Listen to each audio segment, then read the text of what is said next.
जय माँ बगलामुखी, जय श्री महाकाल। श्री बगलामुखी साधना से पूर्व गायत्री साधना का महत्व। भक्तों, यदि आप अपने जीवन में कुछ नया सीखना चाहते हैं तो माँ बगलामुखी के इस YouTube चैनल को सब्सक्राइब अवश्य कर लें। तंत्रराज तंत्रम, तंत्र का एक प्राचीन और महत्वपूर्ण तांत्रिक ग्रंथ माना जाता है, जिसमें देवी देवताओं की साधना के लिए विविध मंत्रों और नियमों का विस्तृत वर्णन इसमें मिलता है। इसमें माता श्री बगलामुखी पीताम्बरा साधना से पहले वेद माता गायत्री साधना के महत्व पर चर्चा की गई है।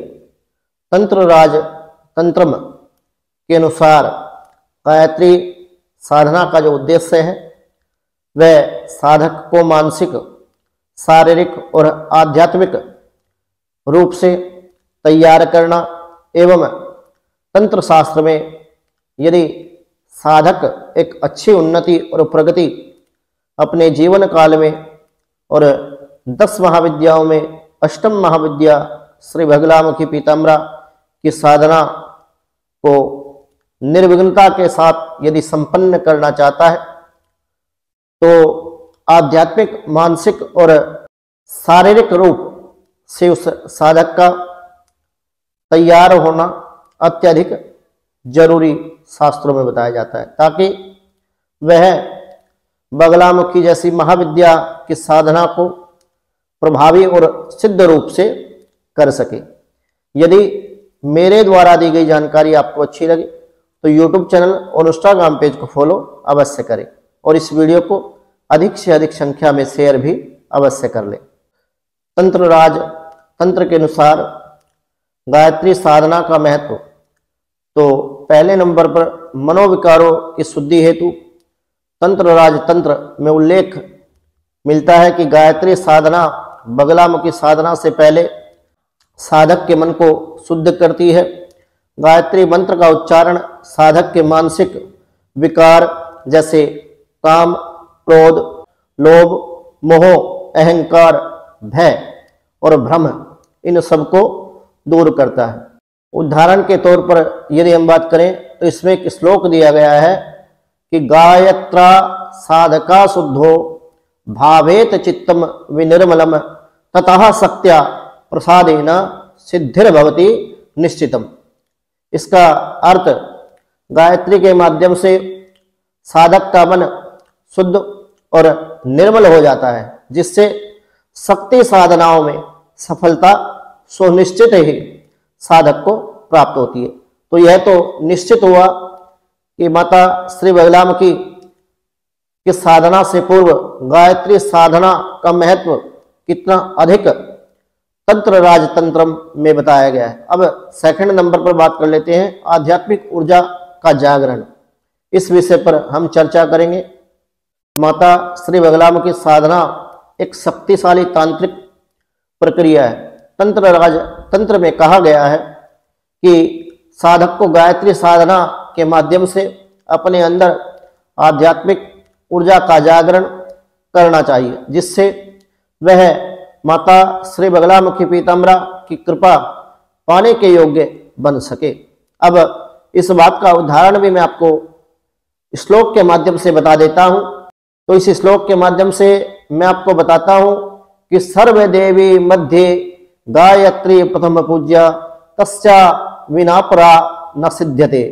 अर्थात सभी देवी देवताओं में गायत्री सर्वप्रथम पूजनीय है, उनके बिना कोई भी साधना सिद्ध नहीं हो सकती। यह भी निश्चित हुआ कि गायत्री साधना माता श्री बगलामुखी की साधना से पूर्व कितना महत्व रखती है। अब तीसरे नंबर पर हम बात करेंगे नाड़ी और प्राण शक्ति का संतुलन। गायत्री साधना से साधक की प्राण शक्ति और नाड़ियों का जो संतुलन है वो एक निश्चित रूप से बनता है। यह बगलामुखी साधना के दौरान उत्पन्न होने वाली ऊर्जा को संभालने में सहायक और साधक की विशेष रूप से सहायता करता है। अब गायत्री मंत्र में 24 अक्षर आते हैं, जिसमें ओम भूर्भुवः स्वः तत्सवितुर्वरेण्यं भर्गो देवस्य धीमहि धियो यो नः प्रचोदयात्। गायत्री मंत्र में 24 अक्षर आते हैं और गायत्री मंत्र का जो पुरुषचरण है वो 24 लाख का है, परंतु यहाँ मेरा तात्पर्य माता श्री गायत्री का पुरुषचरण करने का साधक को नहीं है। मेरा तात्पर्य केवल और केवल बगलामुखी साधना से पूर्व यदि कोई भी साधक श्री वेद माता गायत्री का एक लक्ष्य मंत्र यदि अपने स्वयं के लिए भजता है या जपता है, तो साधक के जीवन में माता श्री बगलामुखी की जो साधना है वो निर्विघ्न वो संपन्न कर सकता है। अब 4th नंबर पर बात करेंगे गुरु परंपरा और शक्ति अनुग्रह की। तंत्र राज तंत्र में बताया गया है कि गायत्री साधना गुरु की कृपा और शक्ति को प्राप्त करने का मार्ग है। साधक को गुरु के निर्देश अनुसार, गुरु की आज्ञा अनुसार गायत्री जाप अवश्य करना चाहिए और सर्वप्रथम बगलामुखी दीक्षा से पूर्व गायत्री की दीक्षा उपनयन संस्कार होने के उपरांत गायत्री की साधना अवश्य करनी चाहिए। यह माता श्री बगलामुखी साधना में आने वाली समस्त बाधाओं को दूर करता है। अब इसमें उदाहरण के लिए हम बात करें तो श्लोक के माध्यम से मैं आपको बता दूं कि गुरु योगेन गायत्रा संयोगा सिद्धिदायका, अर्थात गुरु की सहायता से गायत्री साधना साधक के लिए सिद्धि प्रदान करती है। 5वें नंबर पर यदि मैं बात करूं तो शत्रुओं और विघ्न से मुक्ति के लिए वेद माता गायत्री साधना साधक को मानसिक और बाहरी शत्रुओं से सुरक्षा प्रदान करती है। यह बगलामुखी के रक्षण गुणों को सक्रिय करने में भी सहायक होती है। विशेष रूप से अनुष्ठान विधि तंत्र राज तंत्र में लिखा हुआ है पहले नंबर पर स्थान, तो गायत्री के साधना के लिए आप पवित्र स्थान और शांत स्थान का चयन करें और गायत्री को भजते समय आपको कम से कम ब्रह्म मुहूर्त में 108 मंत्र गायत्री के अवश्य जपने चाहिए। कम से कम एक माला और अधिक अपने सामर्थ्य के अनुसार आप गायत्री का भजन कर सकते हैं। यदि दिशाशूल की हम बात करें तो पूर्व और उत्तर दिशा की ओर मुख करके गायत्री जपना अत्यधिक श्रेष्ठ माना जाता है। पीले वस्त्र और कुशासन पर बैठना उत्तम माना जाता है और संकल्प बगलामुखी साधना में सफलता के लिए गायत्री माता की साधना करके इनका जप करके आशीर्वाद प्राप्त करने का आप संकल्प ले। अब यदि निष्कर्ष की मैं बात करूं, तंत्र राज तंत्र में स्पष्ट रूप से कहा गया है कि गायत्री साधना बगलामुखी साधना की नींव है। यदि आपकी नींव ही खोखली है और आपकी नींव यदि आपने मजबूत नहीं की तो आपको माता श्री बगलामुखी पीताम्बरा की साधना में ना तो सफलता मिलेगी और ना ही वो शक्ति एक मंत्र के द्वारा जो जागृत होगी, जो एक्टिवेट होगी, जो गुरु के शक्तिपात के द्वारा साधक को गुरु कृपा और आशीर्वाद के द्वारा प्राप्त होती है, वो लंबे समय तक टिक पाएगी। गायत्री साधना बगलामुखी साधना की नींव है।